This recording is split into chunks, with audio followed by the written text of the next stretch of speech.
Hey guys and gals of YouTube, how y'all doing? Dave Boyd here, and talk about some army building stuff. We just want to pick on this first order flame trooper, and there he is. The big problem for me that I have with the Lego Star Wars army building, it doesn't seem to really be an end. And I'm not saying that building hundreds, maybe 1,000 of the same troops or various is not impressive. It absolutely is, and hats off to everyone who's done that. The only one I've got that's really big is the bomb squad troopers, and at the time I chose them because they were very easy to get. Not so much anymore. Anyways, so I'm specifically for a squad of 10 of these. I think I have, this will make number 9. Now there's a reason for the 10. Back to the whole thing about Warhammer again. In a Warhammer game, you would usually have your headquarters unit and 2 squads. Each squad has like 10 guys, right? You can have a sergeant, or just, if it's a hive army, you may not even need that. So I just say 2 squads of 10, and then your elites, fast attack, maybe rare units, or heavy supports, depending on if you're playing fantasy or 40k. And these squads are broken down very specifically for gameplay, and there's rules about the spacing and blast patterns and stuff like that. So with that in mind, rather than being like hundreds, I thought I could do like a squad of 10 of these, and maybe these would be like elites. And then the regular stormtroopers, maybe 2 squads of 10 each, would be your regular troops. Headquarters choice, I guess it'd be Kylo Ren, I suppose. Maybe it could be Jar Jar. I don't know, probably not. Anyways, the reason we're messing with skeleton armies and stuff is because we've been doing a lot with Geonosian zombies. And I got curious, like, what other dead or zombie type armies are there in Lego? And of course, I have seen some custom ones done with like actual zombies, you know, zombie heads with various torsos. And the problem with all those armies is, in a gameplay or even for mock building, they'd be mindless, right? Hive mind.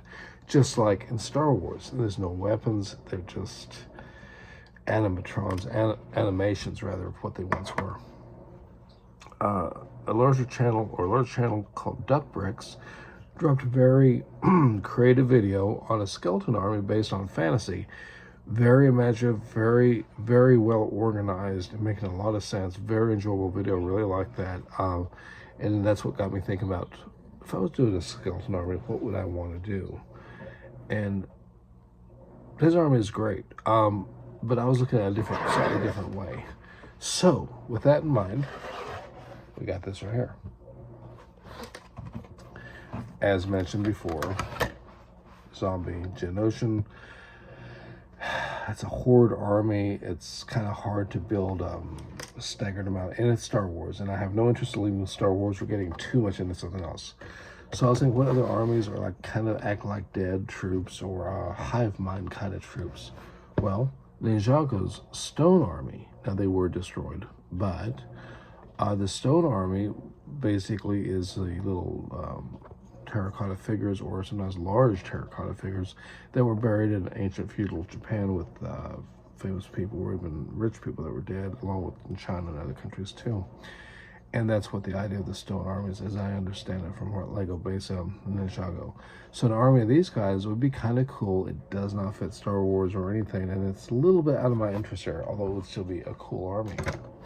So enter something that's completely neutral that could actually interact with clones, or even with these guys here. Firearm skeleton. Now, let's first start with this guy here. This would be just a basic skeleton. It doesn't have the red eyes or anything. He obviously would not have weapons, he or she, whatever it once been, and would be just basically bullet fodder, just something to block your more valuable units. But it would be easiest one to field, you know, in universe, whatever you want to call it. And then, of course, the ones with the red eyes, I would look at as more like a possessed, or something that may have some intelligence. And that's ones I would do probably horse-mounted and or with weapons. Lego's done a wonderful series of these back in the old castle days. Now, with that, we come to the big thing about the skeletons. they've made a lot of different skeletons over the years with different arms. These are my oldest ones, although if you notice his head's got that hole's head, but the expression slightly changed. Now there's ones with different rib cages, but let's not get into all that. So these were always good for the actual casualties, like just, you know, actual bodies. And then we would be brought back to these. This has curved arms, which I think would be okay on a horse, but for these static figures, probably have to do straight arms, and probably not, well, maybe like this, which are basically droid arms, so I'd have to get white droid arms. Now, with that in mind, here is a Lego figure with his cape. If you look, he has a straight type droid arms, which would be, you know, holding the shield way out there, this flail way out there. And I believe these arms are bent, and I think these are probably from the Ninjago skeleton, I think, but I honestly am not sure. And this creates a more realistic feel. And where I'm going with all this is, what do we do?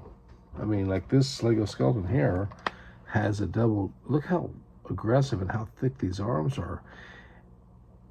These are rounded arms, and I believe that these have to be skeleton arms, like from Ninjago. And of course, as you can see, these arms just pull off and switch out real easily. So, but I'm thinking about probably getting the white droid arms and doing one straight and one curve for people on horses, or skeletons on horses, I should say. And yes, as you can tell, these older ones have the ball joints, so you can't really do much with them except for just have them as figures. And then for the just standard static guys like this, I'm just going to do probably the two straight arms.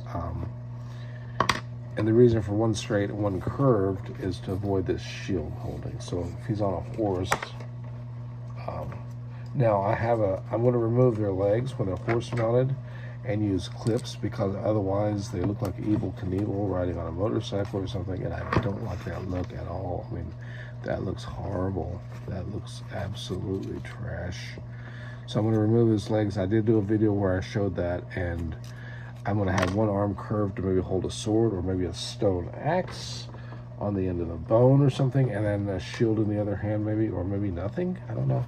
Because I think the thing is, with the direction I'm going with Skeleton Army is a mindless, just reanimations of deceased bodies. And because of that, it would be very hard for me to build it into an army, even for gaming, unless I maybe did like Fright Nights or something, so I could put siege engines in.